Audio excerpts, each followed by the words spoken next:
আসসালামু আলাইকুম রহমতুল্লাহি ওয়া বারাকাতুহু। আমার স্নেহের বন্ধুরা, আজকে পবিত্র জুম্মা মোবারক। আজকে আমরা জুম্মার নামাজ পড়ে আল্লাহর কাছে ক্ষমা চাইব।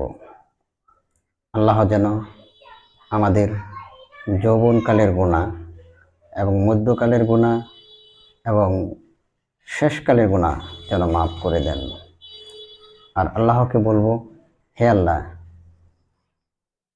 তোমাকে কখনো খুশি করতে পারিনি, তোমাকে কিভাবে রাজি খুশি করাতে পারবো সেও ভাষা আমাদের জানা নেই।